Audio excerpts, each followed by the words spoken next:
चलो पिया नटवर। इसलिए जिनका भी ये पत्र है, आपसे हमारी प्रार्थना है, कम से कम भैया लोग नारायण शिव में भेद मानने लग गए, लोग राम कृष्ण में भेद मानने लग गए, आप किशोरी जी और ठाकुर जी में ही भेद मान रहे हो, ये गलत है।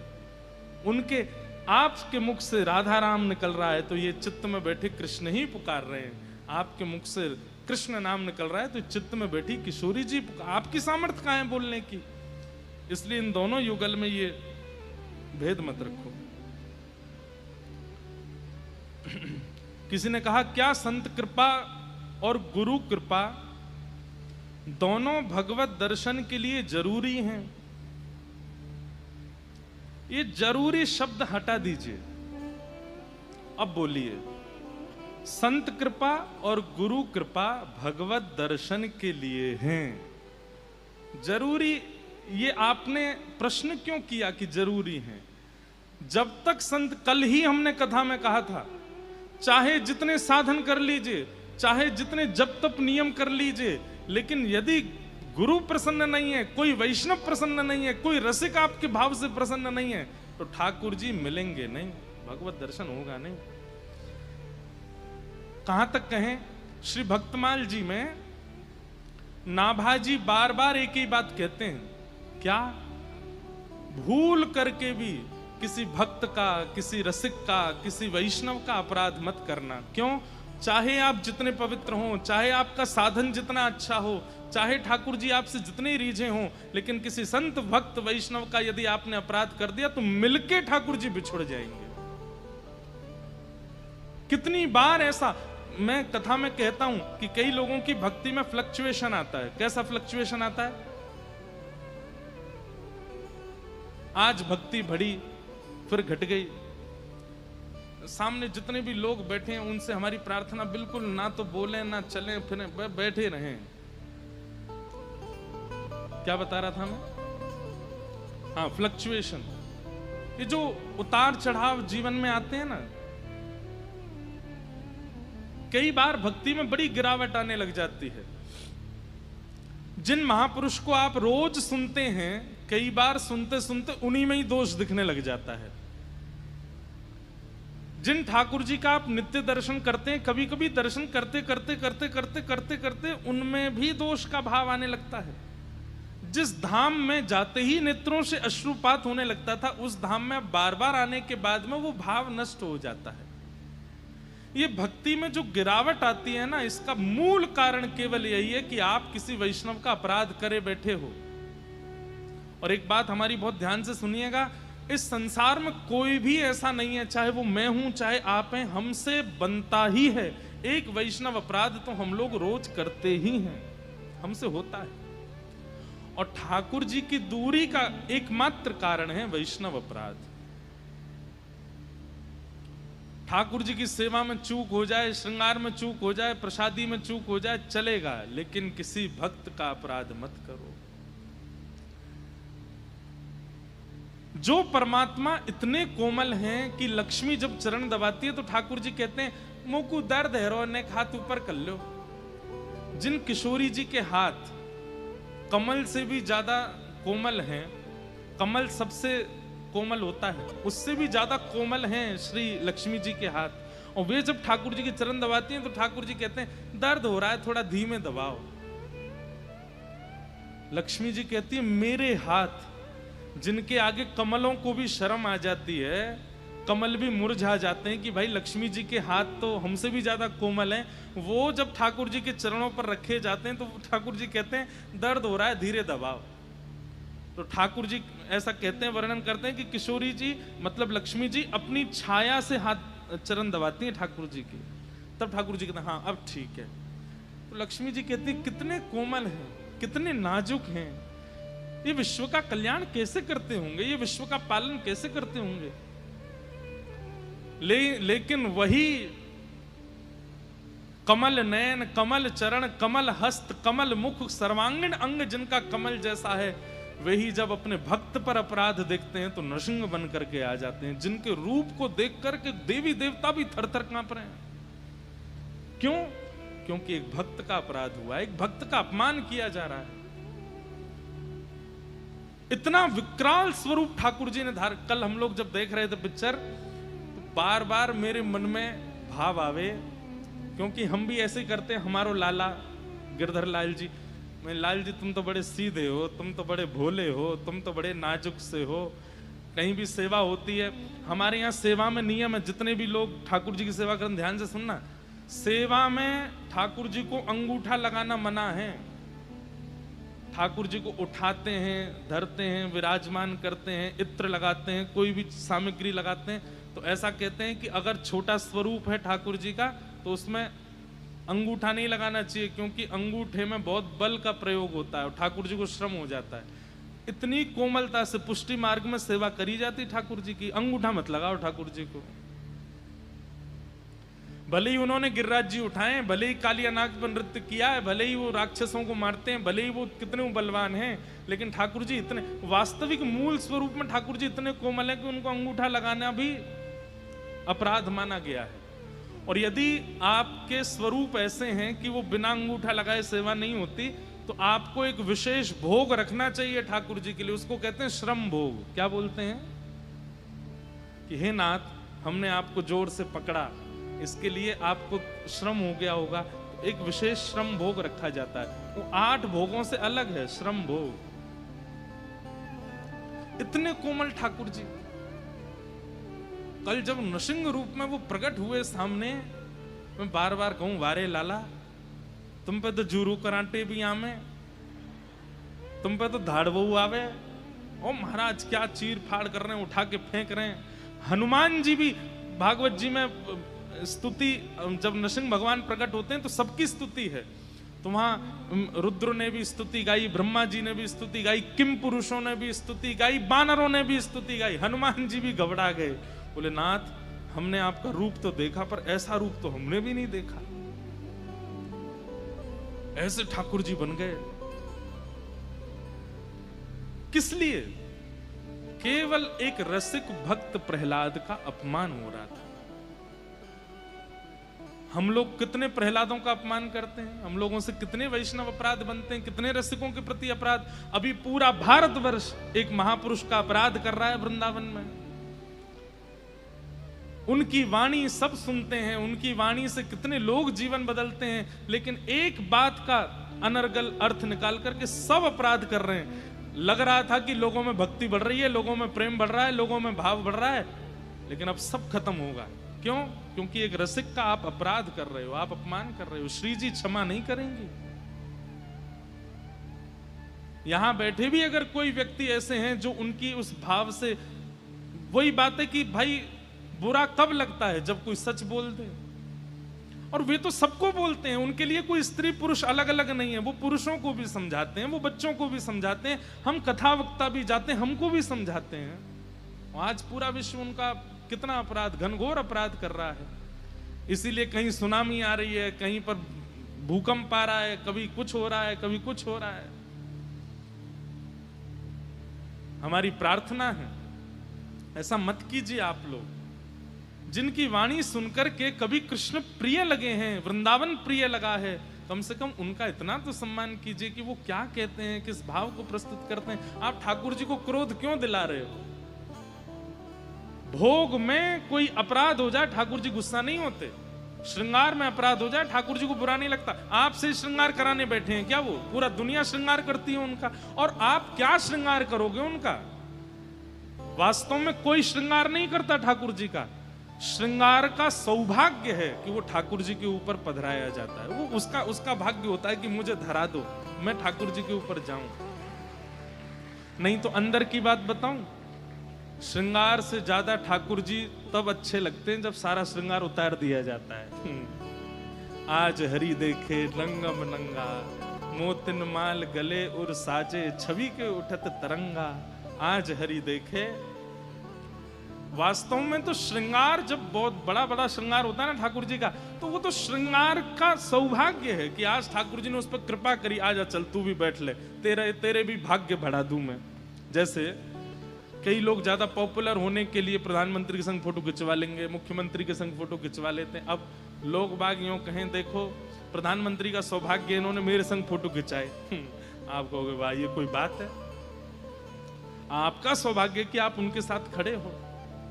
ठीक वैसे ही नूपुर से लेके मुकुट तक ये पूर्व जन्म के कोई महापुरुष संत रहे हैं जो इस बार श्रृंगार बन के आए और ठाकुर जी ने इनको धारण करके इनको कृतार्थ किया। बाकी ठाकुर जी को श्रृंगार की आवश्यकता नहीं। रोटी सब्जी दाल चावल जो आप बना करके 56 भोग पधराते हो उससे ठाकुर जी का पेट नहीं भरता, बल्कि वो अन्न सामग्री कोई पूर्व जन्म के ऋषि हैं जो तप करके इस बार अन्न बने हैं और पक करके ठाकुर जी की थाली में पहुंचे हैं। ठाकुर जी हमको स्वीकार कर लें। ठाकुर जी को आवश्यकता, इनसे ठाकुर जी को बुरा नहीं लगता है कि आपने भोग अच्छे से नहीं लगाया, श्रृंगार अच्छे से नहीं किया, आरती नहीं करी, दीपक नहीं जलाया। इन सब से कभी ठाकुर जी नाराज नहीं होते। ठाकुर जी को दुखी करने का एक ही कारण है और वो है भक्त अपराध, वैष्णव अपराध। और भक्त अपराध वैष्णव अपराध से बचने का एक ही उपाय है। जब जब कोई आपके सामने रसिक आ जाए, चाहे परिचित है चाहे अपरिचित है, पर उसकी वेशभूषा से पता चल जाए कि रसिक है, तुरंत सिर झुका के क्षमा मांगो। और कम से कम प्रत्येक दिन 10 से लेकर के 100 वैष्णवों तक से जितना ज्यादा हो सके सबको प्रणाम करो और क्षमा मांगो कि हमें क्षमा कर देना, हमसे अपराध हो गया। आप कहोगे, पूछेंगे कब हुआ अपराध, बोले हुआ तो कुछ नहीं है लेकिन महाराज जी बोल गए इसलिए मांग रहे हैं हम। ऐसा मत करना, अपराध सबसे होता है, इसलिए सबसे क्षमा मांगो, हमें क्षमा कर दीजिए, हमें क्षमा कर दीजिए। जितने रसिकों से वैष्णवों से आप क्षमा याचना कर लेंगे उतनी जल्दी अपराध मुक्त होंगे, ठाकुर जी उतने प्रसन्न रहेंगे। बस उनके रसिकन को खुश रखो।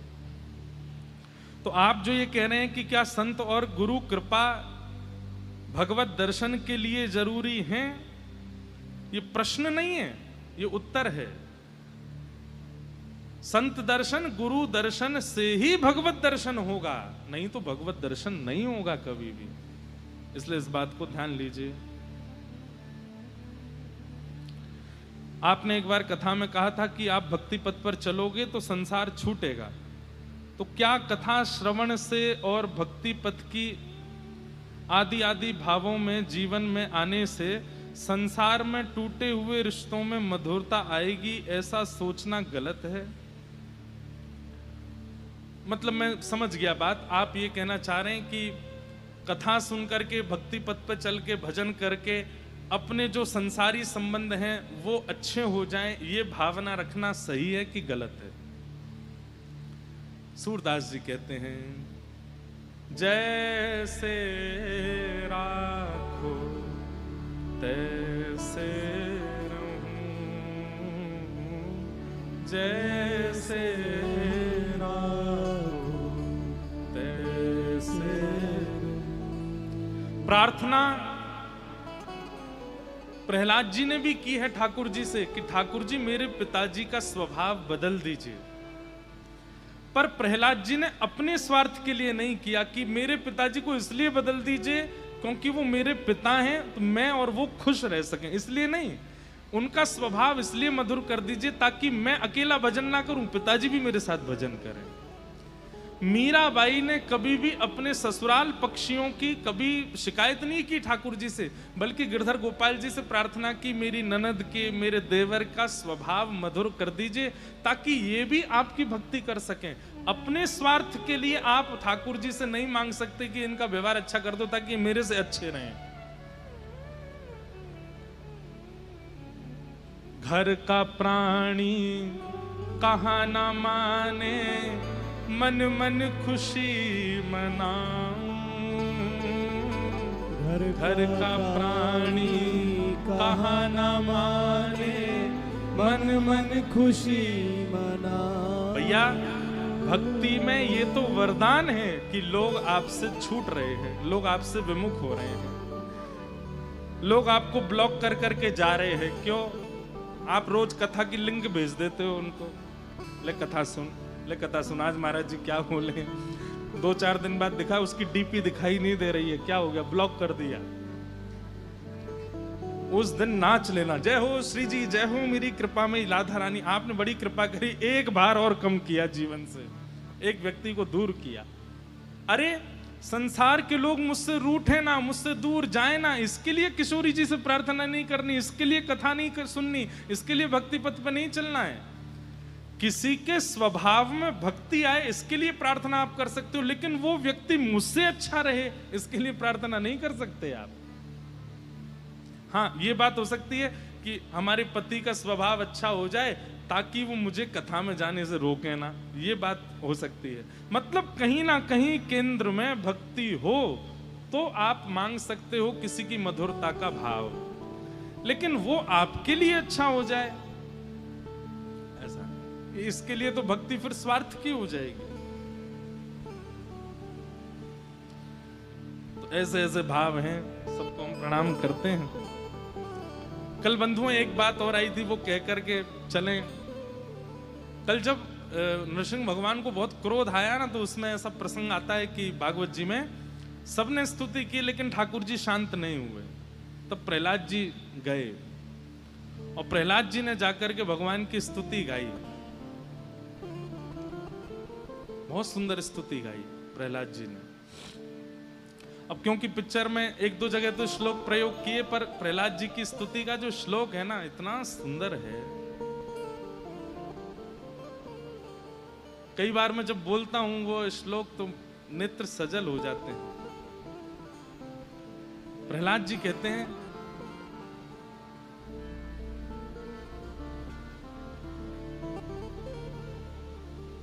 ब्रह्मादयो सुरगुण मुनयोथ सिद्धा सत्वैकतान मतयो वचसाम प्रवाहे नाराधितुम पुरगुणैरधुनापि पिप्रू किम तोष्टुमर्हति समिहरेरुग्र जाते। कि ब्रह्मादय सुरगुणा मुनयोथ सिद्धा सत्वैकता मतयो वचसां प्रवाहै नाराधितुं पुरगुणैरधुनोऽपि पिप्रो किं तुष्टुमर्हति समे हरिरुग्र जाते। इतना बोला है प्रहलाद जी ने, इतने में तो नरसिंह भगवान लुट गए प्रहलाद जी पे। वो प्रहलाद जी क्या कहते हैं, वो जब प्रहलाद चरित्र आएगा तब मैं उसका विस्तार ज्यादा करूंगा। लेकिन कल मेरे मन में एक बात आ रही थी वहां बैठे बैठे, और मैंने वहां जब पिक्चर पूरी हुई तो मैंने बोला भी वो बात। मैंने कहा कि भैया आज मन में आ रहा था कि सब डर डर के भाग गए, कोई भी नरसिंह भगवान का क्रोध शांत नहीं कर पाया। तब प्रहलाद जी ने आकर के स्तुति गाई और नरसिंह भगवान का क्रोध शांत हुआ। हम ठाकुर जी से प्रार्थना करेंगे कि हे ठाकुर जी, अगले कल्प में जब भी नरसिंह अवतार हो तो हमको प्रहलाद जी का मित्र बना देना। कोई ब्रजवासी मित्र बन के चलो जाएगा प्रहलाद जी को, और जैसे ही ठाकुर जी को क्रोध आएगा सब लोग स्तुति गाएंगे, डर डर के भागेंगे। तो फिर प्रहलाद जी जब स्तुति गाने जाएंगे तो हम कहेंगे प्रहलाद जी ने एक रुको, स्तुति गावे की जरूरत ना है, हम एक शब्द बोलेंगे, इनको क्रोध अभी शांत होगा। और जब नरसिंह भगवान क्रोध में घुर्रा रहे होंगे, अपने नाखूनों को ऐसे कर रहे होंगे, तब हम जोर से बोलेंगे बोल वृषभानु के जमाई की। ये सुनते ही नरसिंह भगवान को सबरो क्रोध निकल जाएगा। कौन नरसिंह?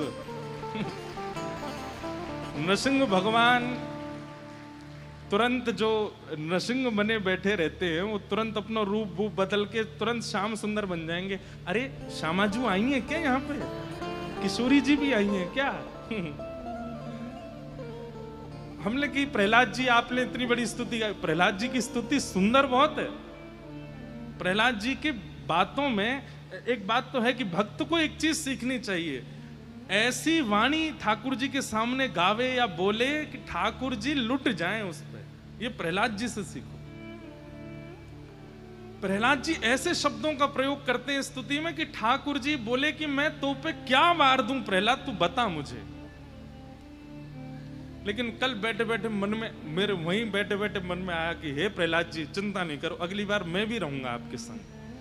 और अगली बार जैसे इनको क्रोध आएगा आप स्तुति गाने जो मैं कहूंगा रुको ने, और कान में बता दूंगा जोड़ते मेरे संग यही बोल दो, एक शब्द में नरसिंह भगवान शांत हो जाएंगे, तुरंत बिल्कुल अपने कृष्ण रूप में आ जाएंगे। एक बहुत सुंदर पद है, हमारे ठाकुर जी गाते हैं। कौन गाते हैं?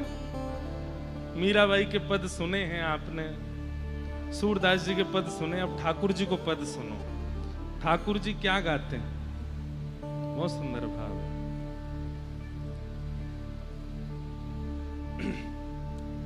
हो प्यारी नित, आवाज आ रही है हमारी? गाइएगा साथ में। प्यारी नित ऐसे ही तुम्हें निहार, प्यारी नित ऐसे निहार, प्यारी नित ऐसे ही तुम्हें निहार, प्यारी नित ऐसे ही तुम्हें निहार, ऐसे ही तुम्हें निहारूं, ऐसे ही तुम्हें निहारूं, ओ ऐसे ही तुम्हें निहारूं, ऐसे ही तुम्हें निहारूं, प्यारी नित ऐसे ही तुम्हें निहारूं, प्यारी नित ऐसे ही तुम्हें निहारूं, प्यारी नित ऐसे ही तुम्हें निहारूं, प्यारी नित ऐसे ही तुम्हें निहारूं। क्या कह रहे हैं ठाकुर जी? हे श्यामाजू, मैं ऐसे ही आपको निहारता रहूं बस, और मुझे कुछ नहीं चाहिए। तृण तोड़ूं या चंद्र वदन पे, तृण तोड़ूं या चंद्र वदन पे, तृण तोड़ूं या चंद्र वदन पे, तृण तोड़ूं या चंद्र वदन पे, राई नौन उतारूं, राई नौन उतारूं। आप लोग समझ रहे हैं भाव को? तृण तोड़ूं यानी कि कोई की नजर नहीं लगे तो हे श्यामाजू आपके मुख को देखो तृण तोड़ दूं, और इतने में भी ठाकुर जी का मन भरता नहीं है। नहीं, अब भी नजर लग ही जाएगी इनको। तो राई नौन लेकर के आते हैं किशोरी जी के मुख से चरण तक, ठाकुर जी ऐसे राई नौन उतारते, नजर उतारते हैं किशोरी जी के।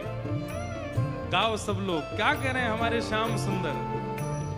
तृण तोड़ूं या चंद्र वदन पे, तृण तोड़ूं या चंद्र वदन पे, राई नौन उतारूं,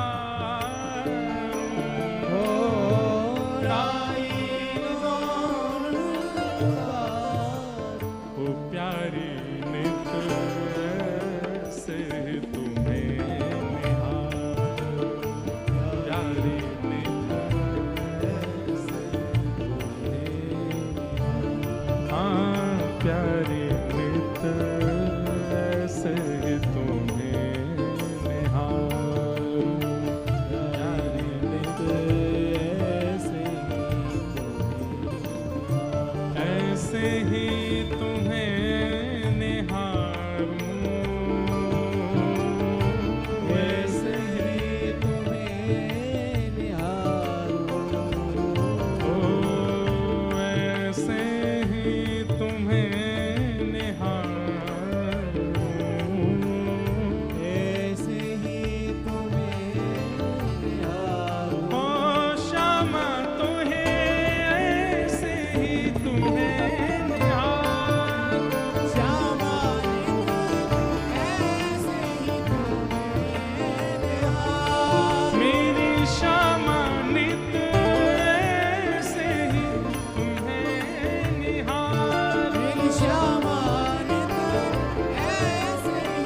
वृषभानु लारी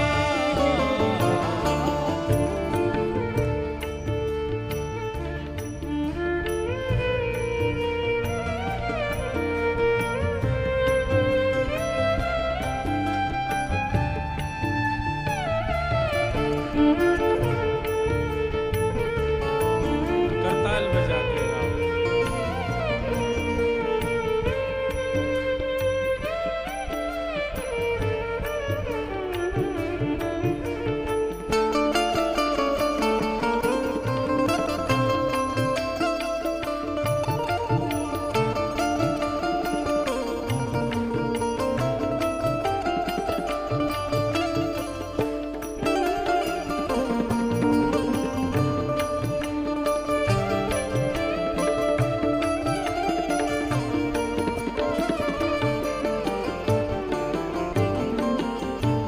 निज कर करूं श्रृंगार तिहारो, निज कर करूं श्रृंगार तिहार, निज कर करूं श्रृंगार तिहारो, निज कर करूं श्रृंगार तिहार, मुख पे भ्रमर विदारूं।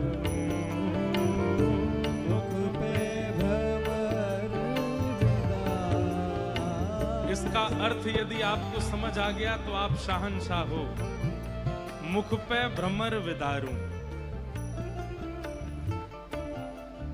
शब्द में कई बार स्पष्टीकरण नहीं होता है, लेकिन उपमा छुपी होती है। ठाकुर जी क्या कह रहे हैं? मुख पे निज कर करूं श्रृंगार तिहारो, मुख पे भ्रमर विदारूं। मुख से भ्रमर विदारूं, विदारूं मतलब दूर करूं। और भ्रमर किसको कहते हैं? जो पुष्प के ऊपर जाकर के मंडराता रहता है। मानो ठाकुर जी किशोरी जी से कह रहे हैं कि हे श्यामाजू, ये भौरे भी इतने भौरे हैं, पुष्पों पे भ्रमर करते करते कई बार आपके मुखमंडल के आसपास, आपके मुखमंडल को पुष्प समझ के भ्रमर डोलते रहते हैं। मुख पे भ्रमर विदारूं। ललिता विशाखा पीछे खड़ी बोली, हमें सब पता है जे भ्रमर कोई और ना है, आप ही आओ भ्रमर बन बन के। किशोरी जी के मुख कमल पे आकर के भ्रमर करते रहो आप। ठाकुर जी उपमा दे रहे हैं, हे श्यामाजू, आपका मुखमंडल किसी पुष्प से कम नहीं। अरे पुष्प भी लज्जा करते हैं आपके मुख को देख के, क्योंकि ये भ्रमर साक्षी हैं, आपके मुख के पास भ्रमण करते रहते हैं, क्योंकि ये आपके मुख को पुष्प जानते हैं। निज कर करूं श्रृंगार तिहारो, निज कर करूं श्रृंगार तिहार, मुख पे भ्रमर विदारूं। मुख पे भ्रमर विदार।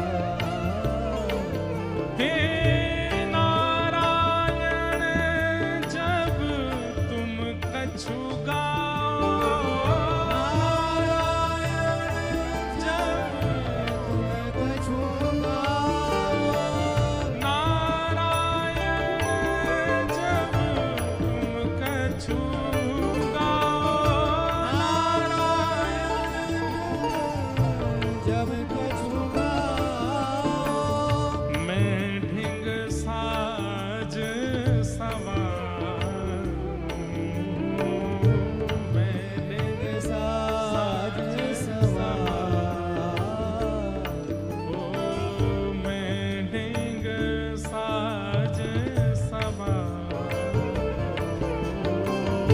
बेढंग साज सवार, किशोरी नित ऐसे ही तुम्हें निहार, किशोरी नित ऐसे ही तुम्हें निहार, मेरी श्यामा नित ऐसे ही तुम्हें निहार। मेरी श्यामा नित ऐसे ही तुम्हें निहार, मेरी प्यारी नित ऐसे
हे श्यामाजू, जब आप आनंदित होके कुछ गाने लग जाओ, तो जब आप गाने लग जाते हैं, तो जब आनंदित व्यक्ति गाता है तो सुध बुध भूल जाता है। मेरे केश कैसे हो रहे हैं, मेरे वस्त्र कैसे हो रहे हैं, चुनरी कैसे हो रही है। तब ठाकुर जी कह रहे हैं, नारायण जब तुम कछु गाओ तब मैं क्या करूं, मैं ढिंग साज सवार, मैं आपके इर्द गिर्द बैठ करके आपके वस्त्र को, आपकी अलकन को, आपके केशन को, आपके आव भाव श्रृंगार को मैं संभालता रहूं। क्यों? ऐसे ही तुम्हें निहारूं मेरी श्यामा, ऐसे ही तो नृसिंह भगवान के क्रोध को दो ही लोग शांत कर सकते हैं, या तो श्री प्रहलाद जी या कोई ब्रजवासी। क्योंकि ब्रजवासी किशोरी जी को नाम बोल देगा, ठाकुर जी शांत रह जाएंगे। इसका अभिप्राय क्या है?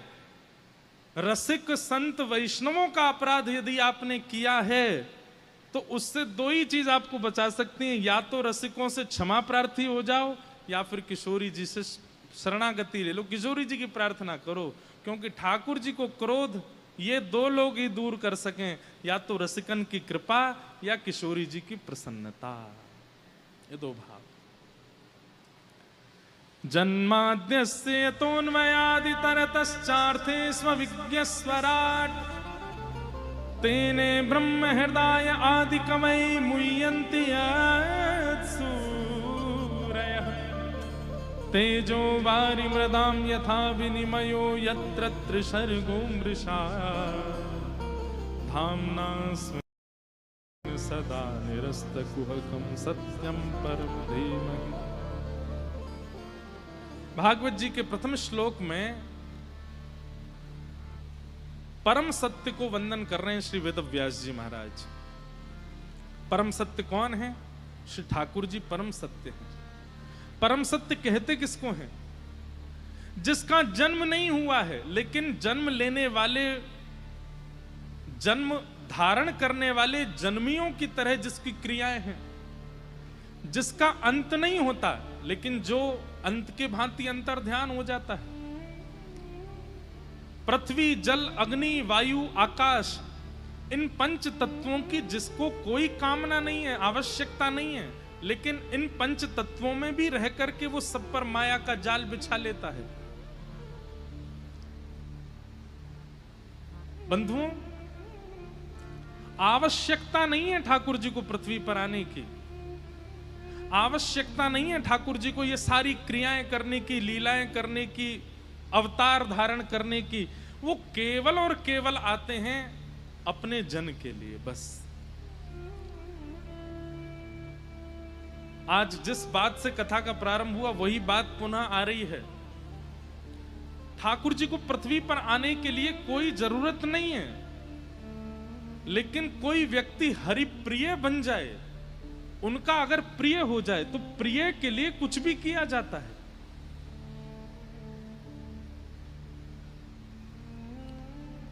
आधी रात कितने लोग बुला लें, आप सबके लिए थोड़ी जाओगे, लेकिन कोई अत्यंत प्रिय बुला ले तो व्यक्ति को सबसे प्यारी होती है नींद। मेहनती व्यक्ति को, आलसी को नहीं होती। मेहनत करने वाले को, जो पूरे दिन बेचारा श्रम करता है, उसको नींद बहुत प्यारी होती है। उसको लगता है मैं सो लूं थोड़ा, कल भी मुझे परिश्रम करना है। तो 1 घंटा 2 घंटा 3 घंटा लाली बैठ जा, ले लूंगो तो ते चित्र ले लूंगो, बैठ जा।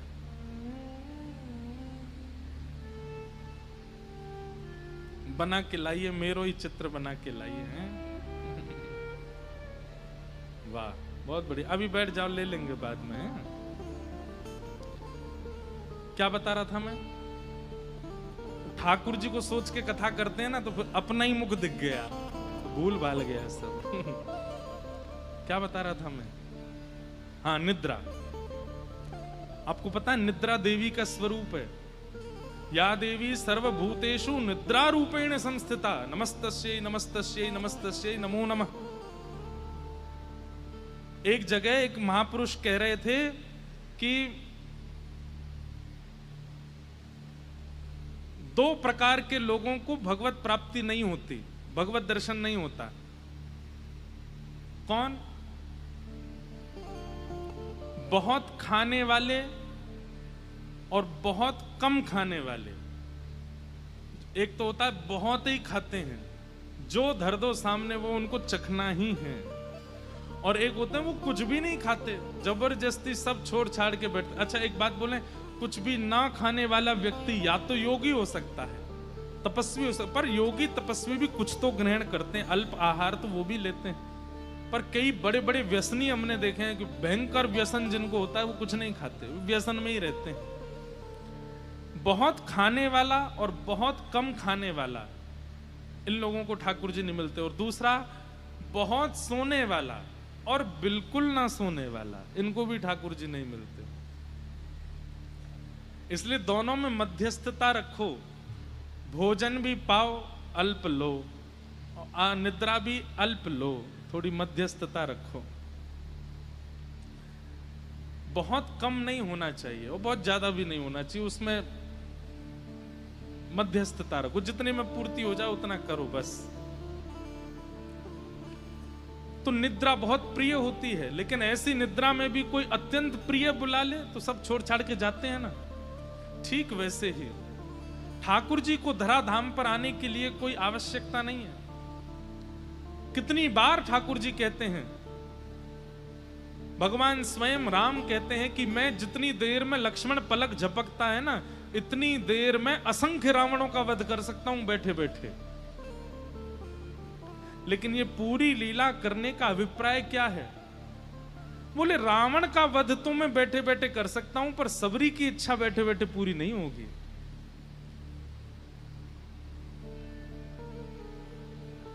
रावण कुंभकर्ण का वध तो बैठे बैठे हो सकता है, पर विभीषण पर अनुग्रह बैठे बैठे नहीं होगा। राक्षसों का वध बैठे बैठे हो सकता है, पर हनुमान पर कृपा बैठे बैठे नहीं होगी, उसके लिए तो आना पड़ेगा। हिरण्यकश्यप को मैं बैठे बैठे मार सकता हूं, लेकिन प्रहलाद पर कृपा करने के लिए तो मुझे जाना पड़ेगा। ठाकुर जी परम सत्य हैं, लेकिन वो कभी कच्छप बन के आते हैं, कभी वराह बन के आते हैं, कभी नृसिंह बन के आते हैं, राम बन के आते हैं, परशुराम बन के आते हैं, कृष्ण बन करके आते हैं। जरूरत नहीं है ठाकुर जी को। उस काल में कोई हरिप्रिय हुआ है जिसके लिए ठाकुर जी आए हैं,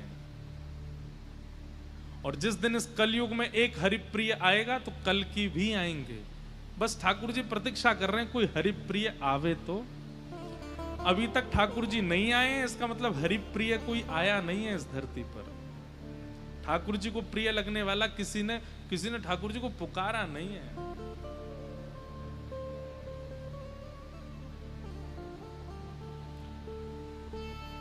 ऐसे परम सत्य परमात्मा जो पृथ्वी जल अग्नि वायु आकाश को भी अपने वश में रखते हैं, जिनको जन्म लेने की आवश्यकता नहीं है, जिनकी कभी मृत्यु नहीं होती है, वो परम सत्य हैं। लेकिन एक किसी परम वैष्णव की इच्छा की पूर्ति के लिए अवतार धारण करके आते हैं, अनुग्रह करते हैं, कृपा करते हैं।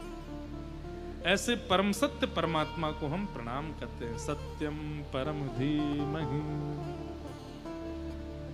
सत्य ठाकुर जी को संबोधित किया जाता है, उस समय हमको ये बात मन से समझनी है कि इनको कोई आवश्यकता नहीं है, पर सारी आवश्यकताएं प्रकट करते हैं केवल हमारे सुख के लिए।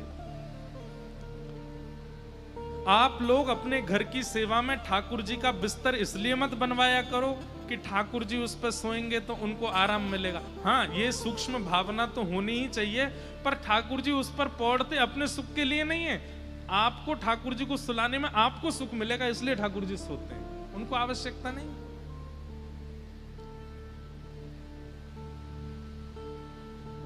आपके सुख के लिए ठाकुर जी सब लीला करते हैं, उनको आवश्यकता नहीं। ऐसे परम सत्य को हम बारंबार प्रणाम करते हैं।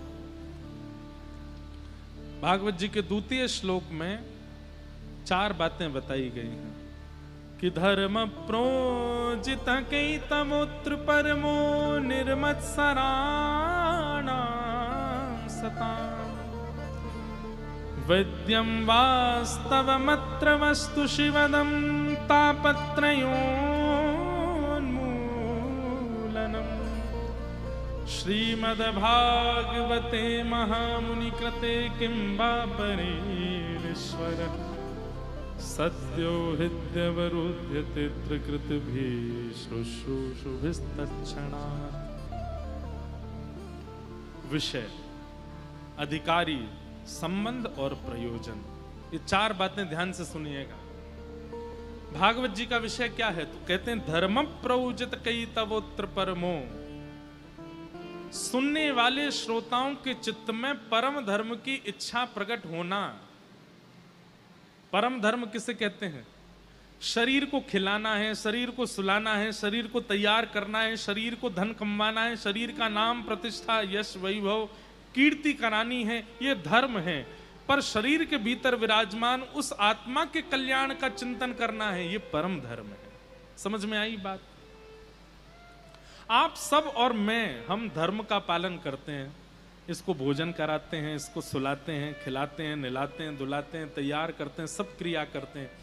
पर जिस दिन हमारी सोच में इस शरीर के भीतर विराजमान उस आत्मा की चिंता प्रकट हो जाए कि उसका कल्याण मुझे करना है, उसका उद्धार मुझे करना है, ये शरीर तो मुझे साधन मिला है उसके उद्धार के लिए, ये भावना जिस दिन आपके चित्त में प्रकट हो गई, उसी दिन से आप धर्म नहीं करोगे, उस दिन से आप परम धर्म करोगे। बहुत ध्यान से सुनिएगा। अभी चिंता किसकी होती है? शरीर की।